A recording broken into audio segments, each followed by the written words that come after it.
बहुत ही important topic है। अमीर लोग रेंटल हाउस में क्यों रहते हैं, ये बहुत ही इम्पोर्टेंट टॉपिक है। हर बंदा इसके बारे में जानना चाहता है। तो आज मैं आप लोगों को एक्सप्लेन करूंगा कि अमीर लोग जो हैं वो क्यों रहना पसंद करते हैं। अभी तक अगर आपने चैनल को सब्सक्राइब नहीं किया तो चैनल को सब्सक्राइब करें, बेल आइकन को प्रेस कर लें ताकि आने वाली लेटेस्ट इन्फॉर्मेशन आपको मिलती रहे।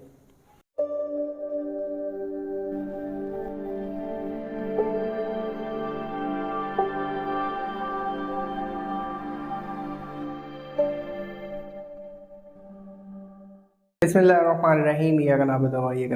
This is Ibrahim Shahzad. आप देख रहे हैं आरिश प्रॉपर्टी कंसल्टेंट प्लेटफॉर्म। आज बात करना चाह रहा हूँ कि जैसे कि आपने टॉपिक में देखा कि अमीर लोग जो है वो रेंटल हाउस में क्यों रहते हैं। तो ये बहुत ही इम्पोर्टेंट टॉपिक है। टॉपिक की तरफ चलते हैं। देखिए, कॉमन सेंस की बात है कि एक गरीब आदमी की अगर मैं बात करूं, वो चाहता है, उसके ज़िंदगी का गोल होता है कि वो अपनी कमाई जमा करता रहता है सारी ज़िंदगी के 8-10 साल 15 साल 20 साल लगाता है, जमा करता रहता है, कमेटियाँ डालता रहता है जिसको वीसी भी कहते हैं। तो डालने के बाद उसकी पूरी कोशिश होती है कि वो एक घर बना ले, अपना घर बना ले, उसको रेंट से जान छूट जाए और वो उसको इस तरह की प्रॉब्लम्स फेस नहीं करनी पड़े।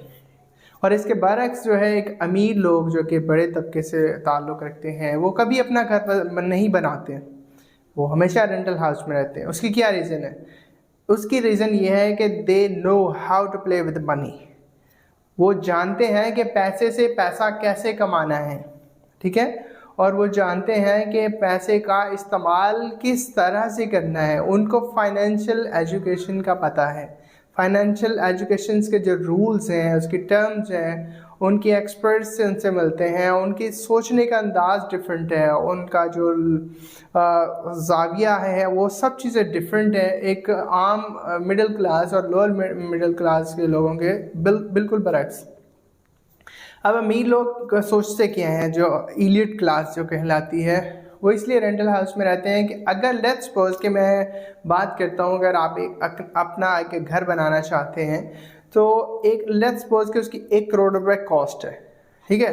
तो 1 करोड़ का अगर आप घर लेते हैं तो उसका रेंट कितना आ रहा होगा? मैक्सिमम 1 करोड़ के घर का ज़्यादा से ज़्यादा आपको 80,000 से 90,000 रुपये आप उसका रेंट पे करेंगे। मैक्सिमम बता रहा हूँ 80,000, 70 से 80,000 रुपये तक का जो है वो मैक्सिमम हाई पे जो रेट चल रहे हैं रेंटल, वो यही मिलते हैं। अब इसमें अमीर लोग क्या करते हैं कि वो 1 करोड़ को एक प्रॉपर्टी में इन्वेस्ट करके खुद रहने की बजाय वो करते हैं 1 करोड़ रुपए को इन्वेस्ट करते हैं। लाइक 1 करोड़ अगर किसी बिज़नेस में या किसी स्टॉक एक्सचेंज में या ऐसे बिज़नेस में अगर वो इन्वेस्ट कर देते हैं तो उसके अगेंस्ट उनको क्या बेनिफिट मिलेगा? वो ये होगा कि 1 करोड़ से वो महीने का 10 लाख रुपए या 5 लाख रुपए 7 लाख रुपए कमा रहे होंगे।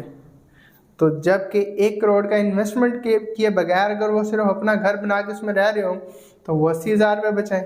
तो ये टर्म्स है, ये साइकोलॉजी है, ये थिंकिंग है जो कि अमीर लोगों को अमीर तरीन बनाती जाती है। जो गरीब तबका है वो अपनी लिमिटेड सोच के अंदर रहते हुए उसी के अंदर खुब जाता है, उसी के अंदर ही मर्ज हो जाता है। यही दो बेसिक चीज़ें हैं। गरीबों को, जो भी मिडिल क्लास के लोग हैं, इनको फाइनेंशियल एजुकेशन नहीं है।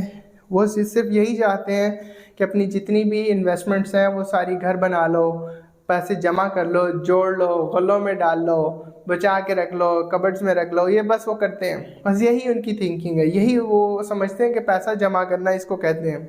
जबकि अमीर लोग जो हैं वो री इन्वेस्ट करते हैं, पैसे से पैसा कमाते हैं। तो ये एक बेसिक रीज़न है जिसकी वजह से अमीर से अमीर तरीन होते जाते हैं। तो ये बेसिक डिफरेंस है जिसकी वजह से लोग मिडिल तबका आगे नहीं बढ़ पाता और इलीट क्लास के लोग जो हैं मज़ीद आगे की तरफ मूव करते जाते हैं। अभी तक आपने मेरा चैनल सब्सक्राइब नहीं किया तो चैनल सब्सक्राइब कर दें और मुझे दुआ में याद रखिएगा। अपना बहुत ख्याल रखिएगा। अल्लाह हाफिज़।